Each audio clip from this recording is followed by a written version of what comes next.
This is video I16. We're beginning a new unit, kind of an important unit. We're going to make a huge connection in this chapter, and I want to take it kind of slowly so we build an understanding of what calculus is doing for us.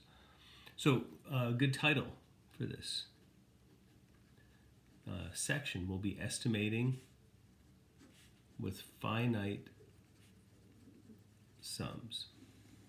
So I would guess that you've noticed that a lot of what we do with the calculus that we've learned so far, we've learned to estimate things in pretty clever ways. One thing we can estimate is the area under a curve. Okay, and so let's say I have just some random curve. Here I have a point on the curve, f of 0. Maybe the curve kind of looks like an upside down parabola or something. And here I have just some random x value right there where we have the intercept. And I'm looking for the area between x equals 0 and that random x value, and under this curve above the x-axis. Well, one thing we could do to approximate this area would be to make a rectangle.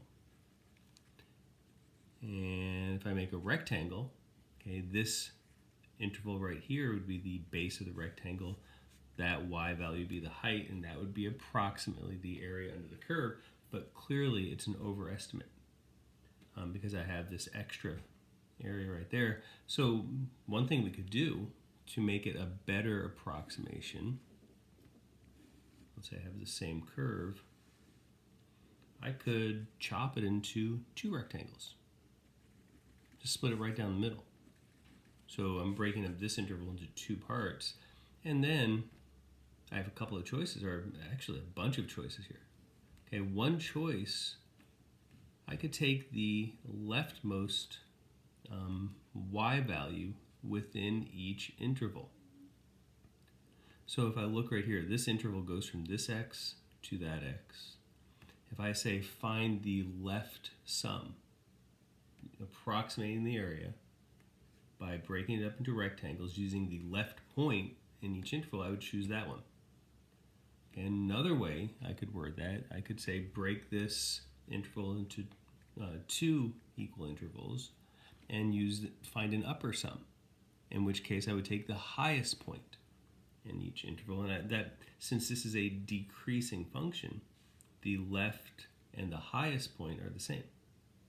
But I could have said, break it into two rectangles and use the right sum. Find the right sum for an approximation of the area. And so in that case, for this interval right here, I would choose the rightmost point and form a rectangle. In this interval, I would choose the rightmost point and form this rectangle that has no height. So in this case, when I said left sum, I could have also said upper sum.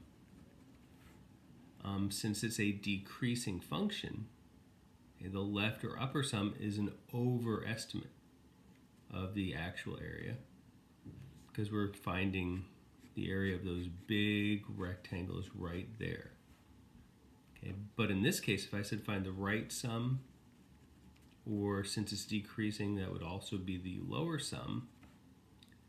Okay, this is clearly an underestimate of the area because this is the only rectangle I have, clearly less than the area under that curve. Okay, another thing they sometimes ask you to do is, they'll say break it up into so many intervals. And so let's say we just want 2 again. They may tell you to use the midpoint as the y value for each interval.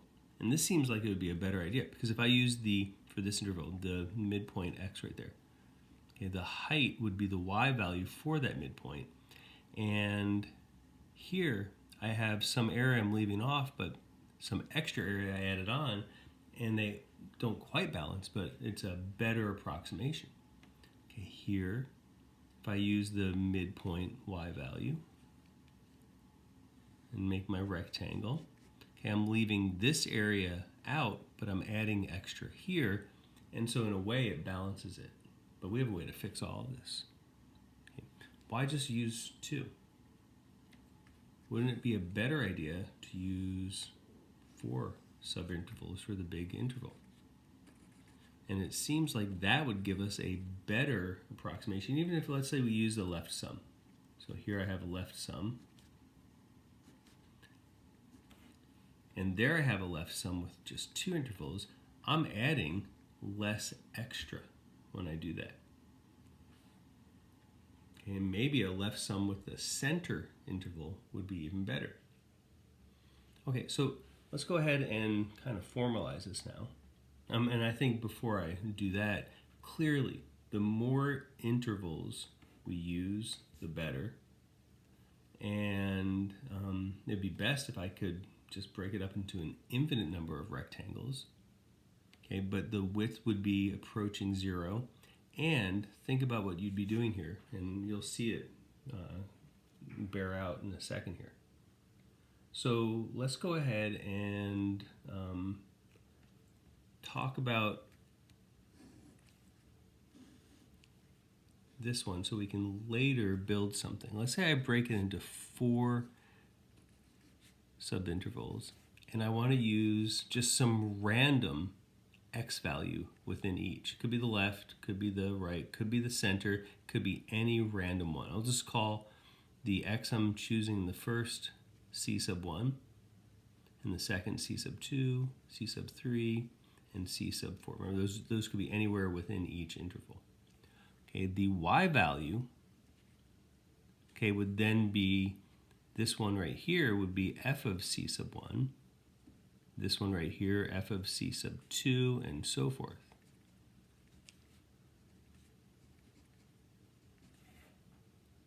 Okay, when I form my rectangles, the area of each rectangle would be the base length times that height. And so let's say we broke this into equal subintervals.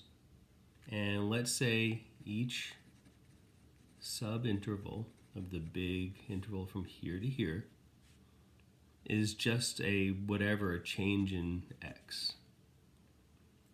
Then the area under that curve would approximately be the area of those 4 rectangles added up. So f of c sub 1 delta x, because that's the height and that's the base, plus f of c2 delta x, and so forth.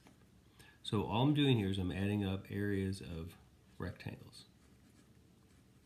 to find the approximate area under that curve. And I'm using approximately here.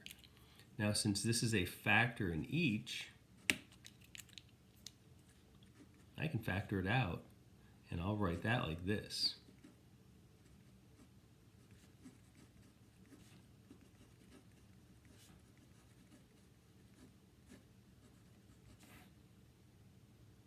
And maybe this is starting to look like something if you're kind of looking back and ahead at the same time.